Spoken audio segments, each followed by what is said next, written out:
Assalamualaikum warahmatullahi wabarakatuh. Selamat pagi, salam sejahtera untuk kita semua. Gimana nih kabar anak-anak ibu? Alhamdulillah semuanya dalam keadaan sehat ya. Sebelum memulai pelajaran, terlebih dahulu marilah kita berdoa menurut agama dan kepercayaan kita masing-masing. Berdoa dimulai. Selesai. Pada kesempatan ini, Ibu akan mengabsen kalian. Jadi untuk nama yang disebutkan silahkan angkat tangan ya. Hajriyati, Indah, Eka. Mana nih Eka? Ya, Nurul, Lipa. Ya, Alhamdulillah semuanya hadir. Sesuai dengan jumlah absen, siswa yang hadir sebanyak 30 orang. Sebelum Ibu memulai materi kita pada hari ini, Ibu ingin menyampaikan tujuan pembelajaran yang ingin kita capai. Adapun tujuan pembelajarannya, yaitu diharapkan kalian dapat menginterpretasi lakon teater modern dalam bentuk naskah, dan kalian dapat mendeskripsikan naskah lakon yang sudah diinterpretasikan dengan rasa tanggung jawab, disiplin selama proses pembelajaran, dan bersikap jujur, percaya diri, serta pantang menyerah. Nah, baik kita masuk kepada inti pembelajaran kita. Materi kita adalah interpretasi naskah lakon teater modern. Nah, untuk pembelajaran ini kita menggunakan metode diskusi kelompok. Sebelum masuk kepada pembahasan, Ibu ingin mengajukan beberapa pertanyaan. Mungkin dari kalian sudah mengerti atau sudah mendengar, atau mungkin sudah memahami materi ini. Jadi buat yang bisa menjawab, silahkan angkat tangan ya. Yang pertama, siapa yang tahu apa yang dimaksud dengan naskah lakon? Ayo. Ya, silahkan Hajriyati. Ya, bagus. Ada lagi yang ingin menambahkan? Ya, silahkan Eka. Ya, bagus. Mantap sekali. Selanjutnya, pertanyaan, siapa yang tahu yang dimaksud dengan interpretasi? Nah, ada yang tahu tuh kata interpretasi apa? Ya, Indah. Ya, bagus. Ada lagi? Ya, kalau tidak ada, baik itu tadi adalah pendapat kalian masing-masing. Selanjutnya kita masuk kepada diskusi kelompok. Kelompok akan Ibu bagi menjadi 4 sesuai dengan urutan absen. Misalnya urutan 1 sampai 6 menjadi kelompok 1 dan seterusnya. Nah, untuk masing-masing kelompok akan membahas tentang materi interpretasi naskah lakon. Jadi bisa kalian buka di buku paket halaman 149. Nah, silakan kalian diskusikan apa yang dimaksud dengan interpretasi naskah, kemudian naskah lakon, dan bagaimana cara menginterpretasi naskah. Ibu berikan waktu selama 10 menit, silakan kalian diskusikan. Setelah waktu habis, kalian masing-masing kelompok akan mempresentasikan ke depan hasil dari diskusi kalian. Nah, Ibu mulai dari sekarang ya, silakan berdiskusi. Baik, waktu sudah 10 menit. Silahkan masing-masing kelompok bersiap untuk mempresentasikan. Kita mulai dari kelompok 1 aja nih dulu, yang kelihatannya nggak sabar untuk mempresentasikan. Ayo, silahkan kelompok 1. Bagus. Ya, mantap. Ada tanggapan dari kelompok lain? Tidak ada. Mari kita berikan tepuk tangan dulu untuk kelompok 1 ya. Silahkan kelompok 1 kembali ke tempat. Selanjutnya, kelompok selanjutnya ayo maju. Iya, silahkan. Ya, bagus. Apa ada tanggapan mungkin dari kelompok lain? Kalau tidak ada, ya apa-apa, kita beri tepuk tangan. Ya, silahkan duduk kembali. Nah, ini kelompok terakhir nih. Ayo, silahkan maju kelompok yang terakhir. Ya, bagus. Ada tanggapan dari kelompok yang lain? Ya, kalau tidak ada, silahkan kembali ke tempat, kita berikan apresiasi. Tadi kita sudah mendiskusikan materi kita, berikutnya Ibu ingin menyimpulkan hasil dari diskusi kelompok kita ya.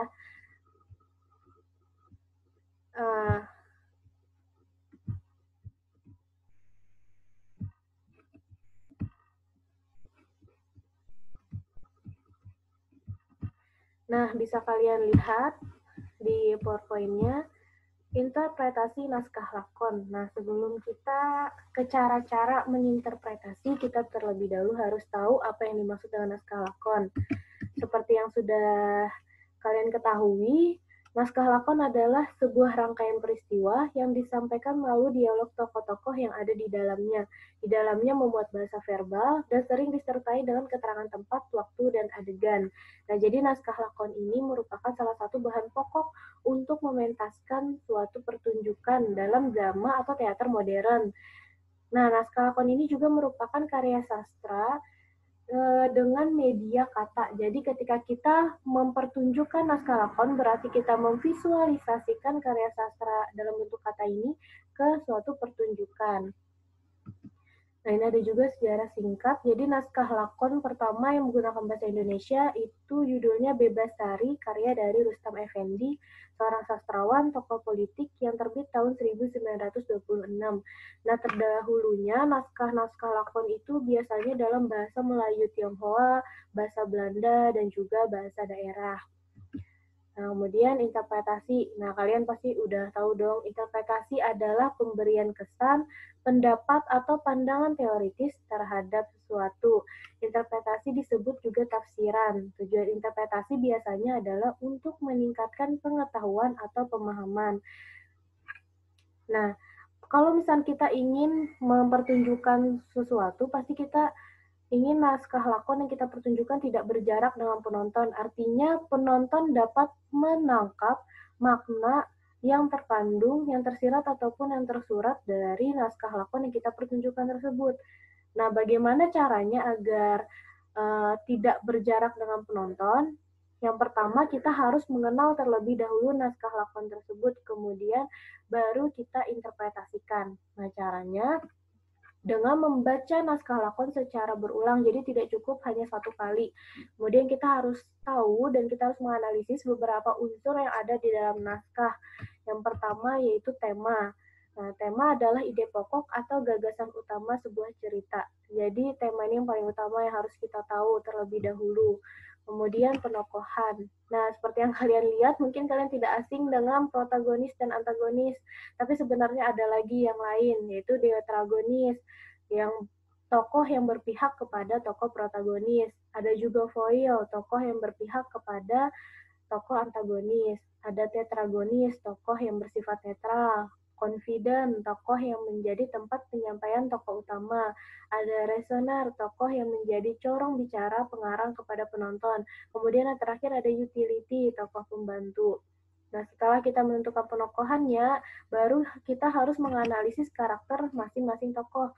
Nah, karakter sendiri adalah watak atau perwatakan yang dimiliki tokoh atau pemeran di dalam lakon. Jadi karakter ini ada dua, karakter secara fisik dan juga karakter secara psikis. Nah, contoh dari karakter secara fisik, misalkannya karakternya dia berbadan tinggi, berambut keriting, dan lain sebagainya. Nah, untuk karakter secara psikis, contohnya misalnya nih dia tokoh antagonis, karakternya congkak, keras kepala, kemudian suka marah-marah, berbohong, dan lain sebagainya. Nah, karakter ini biasanya bisa ditunjukkan secara langsung atau dideskripsikan secara langsung oleh penulis, tapi biasanya juga bisa kita lihat dari dialog antar tokoh. Kemudian bentuk lakon. Nah, bentuk lakon di sini ada 4 ya. Bentuk lakon tragedi, komedi, dan melodrama. Nah, untuk bentuk lakon tragedi, yaitu biasanya si tokoh utama mengalami kejadian tragis atau bahkan mengalami kematian. Nah, sedangkan untuk bentuk lakon komedi, biasanya pola penceritaan diulang-ulang menjadi bahan tertawaan, menghibur orang lain, penuh dengan satir atau sindiran-sindiran, dan berujung peran utama bisa mengalami kebahagiaan atau happy ending, bisa juga mengalami nasib yang tragis. Tapi itu semua diakibatkan perbuatan dirinya sendiri. Kemudian ada lakon tragedi komedi, di mana peran utama mengalami atau menjadi bahan tertawaan orang lain, berujung dengan tragis atau mengalami penderitaan atau bahkan kematian. Kemudian ada lakon melodrama, biasanya mengangkat tema-tema keluarga, di mana akhir dari ceritanya biasanya happy ending atau kebahagiaan. Selanjutnya ada alur. Alur adalah rentetan peristiwa yang terjadi yang membangun cerita dari awal sampai akhir. Nah, Enzir berpendapat bahwa alur drama terdiri dari 5 bagian. Nah, jadi yang tadi bilang alur memang ada 5 bagian. Yang pertama yaitu introduksi atau eksposisi, kemudian ada komplikasi, kemudian ada klimaks, kemudian ada peleraian, baru ada konklusi. Jadi introduksi atau eksposisi ini adalah awalan dari naskah lakon, biasanya berisi tentang latar, waktu, dan juga karakter tokoh. Kemudian komplikasi. Komplikasi ini adalah awal mula munculnya masalah, dan biasanya komplikasi ini juga menjelaskan sebab terjadinya masalah. Baru yaitu klimaks. Jadi klimaks ini adalah puncak dari permasalahan. Kemudian peleraian. Peleraian ini di mana tokoh-tokoh berusaha untuk mencari solusi menyelesaikan masalah. Kemudian konklusi yaitu penyelesaian, endingnya. Nah, alur sendiri juga ada 3, alur maju, mundur, dan campuran. Untuk alur maju adalah alur yang menyajikan cerita dari awal perkenalan sampai akhir secara terstruktur, secara struktur atau berurutan. Nah, sedangkan alur mundur, alur yang menyajikan cerita dari awal, misalkannya menggambarkan masa depan, kemudian baru flashback atau menggambarkan kejadian di masa lalu. Nah, sedangkan alur campuran adalah gabungan dari alur maju dan juga alur mundur. Nah, setelah kita mencari tahu alurnya, baru kemudian kita harus tahu latar tempatnya di mana. Nah, latar atau setting adalah gambaran tempat, waktu, dan situasi peristiwa dalam cerita drama. Nah, setelah kita membaca naskah secara berulang, kemudian kita sudah tahu unsur-unsur yang ada di dalamnya, kemudian kita interpretasikan bagaimana tanggapan kita atau pandangan kita terhadap naskah. Barulah kita dapat mendeskripsikan naskahnya. Nah, cara mendeskripsikannya yang pertama, kalian harus menuliskan identitas naskah lakon. Yaitu isinya ada judul, pengarang. Kalau misalkan karangannya itu berupa terjemahan, kalian bisa menulis penerjemahnya siapa. Kemudian ada deskripsi isi naskah. Nah, deskripsi isi naskah ini dideskripsikan saja secara singkat sesuai dengan apa yang kalian tangkap setelah kalian membaca dan menganalisis naskah tersebut. Jadi isinya harus memuat latar, alur, dan juga bentuk lakon.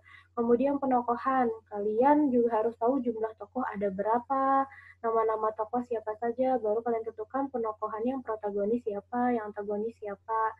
Kemudian setelah itu baru kalian analisis karakternya. Misalnya si Ani, dia tokoh yang antagonis, karakternya misalkannya egois, keras kepala, dan lain sebagainya.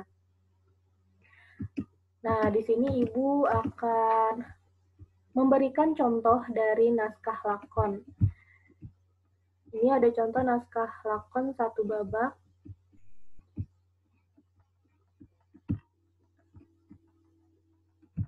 Ini ada juga di buku kalian, di buku Seni Budaya Kemendikbud 2017. Bisa kalian buka halaman 152. Nah, di sini Ibu tampilkan contohnya. Nah, jadi ini adalah salah satu naskah, bentuk lakonnya itu komedi. Jadi naskah komedi 1 babak, judulnya Mentang-Mentang dari New York, karya Marcelino Acana Jr. Nah, ini contoh dari eksposisi. Nah, ruang tamu di rumah keluarga Biatang. Nah, ini adalah latar. Jadi masuk bagian dari eksposisi. Kemudian di bawah dijelaskan secara singkat, Biatang ini orangnya gemuk. Nah, itu merupakan salah satu karakter tokoh secara fisik. Nah, ini Ibu tandain ya. Ini merupakan contoh dari bagian eksposisi. Nah, kemudian bagaimana dengan tokoh-tokoh yang lain? Tokoh-tokoh yang lain karakternya atau pengenalannya bisa kita lihat dari hasil dialog antar tokoh. Nah, untuk contoh deskripsi naskahnya ada di halaman 150. Nah, di sini dijelaskan. Nah, judulnya itu Mentang-Mentang dari New York merupakan naskah lakon realis yang menyajikan kewajaran dan bahkan kejadian atau peristiwa yang dihadirkan merupakan kenyataan dari hidup sehari-hari. Seluruh kejadian atau peristiwa dalam naskah lakon ini berlangsung di rumah Biatang yang digambarkan sebagai berikut. Nah, jadi untuk mendeskripsikan harus ada latar. Nah, di sini deskripsikan latarnya. Kemudian di bawah ini naskah lakon 1 babak ini bercerita tentang, nah baru di sini kalian jelaskan alurnya, alur dari ceritanya. Setelah itu, barulah kalian ke karakter tokohnya. Jadi ini jumlah tokohnya ada 4. Kemudian nama-nama tokohnya di sini ada Ika, ada Biatang, ada Anan, ada Fatima, ada si Otong. Nah, kemudian di sini dideskripsikan, oh si Ika ini anak gadisnya Biatang. Gaya bicaranya dibuat-buat seperti lapor orang barat. Di rumah ia menggunakan gaun yang mengesankan dihiasi kulit binatang berbulu. Nah, itu salah satu karakternya ya. Kelihatannya si Ikrah itu seperti apa. Kemudian di sini ada Biatang, Anan, Fatimah, dijelaskan di situ karakternya seperti apa. Kalian lihat ya. Nah, ini contoh dari mendeskripsikan naskah lakon.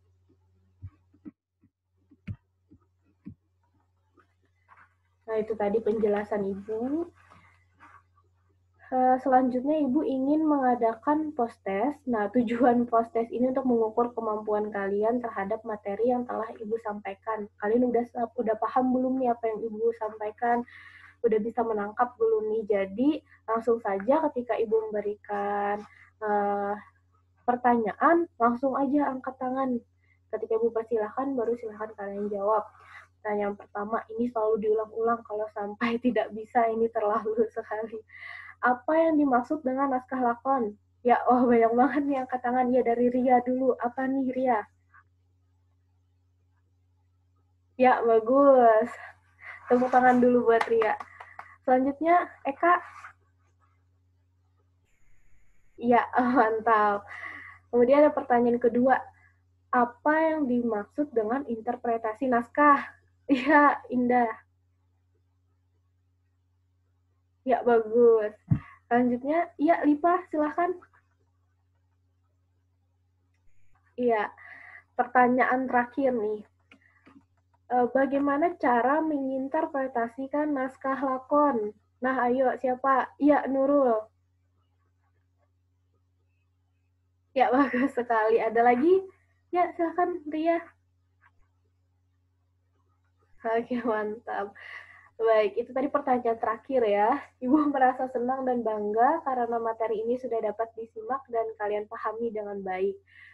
Sebelum belajar pelajaran ini Ibu akhiri, Ibu akan memberikan tugas kepada kalian. Nah, tadi kalian kan sudah tahu bagaimana cara menginterpretasikan naskah lakon, kemudian cara mendeskripsikannya, kemudian sudah Ibu berikan contoh. Jadi, Ibu ingin kalian menginterpretasikan naskah lakon yang berjudul Tanah Air Mata. Nah, untuk link naskahnya akan Ibu berikan. Nah, jadi ini adalah link naskahnya, silahkan kalian cari, kemudian kalian interpretasikan. Nah, untuk waktunya Ibu berikan waktu selama 1 minggu, kalian mengerjakan, kalian menginterpretasi, nanti pertemuan selanjutnya silahkan kalian kumpulkan tugasnya ya. Nah, ya. Karena waktu sudah berakhir, kita tutup dengan berdoa bersama menurut agama dan kepercayaan kita masing-masing. Semoga pembelajaran kita hari ini bisa menjadi berkah dan bermanfaat untuk kita semua. Berdoa dimulai. Selesai. Terima kasih. Ibu akhiri. Wassalamualaikum warahmatullahi wabarakatuh. Selamat bertemu di kesempatan yang akan datang.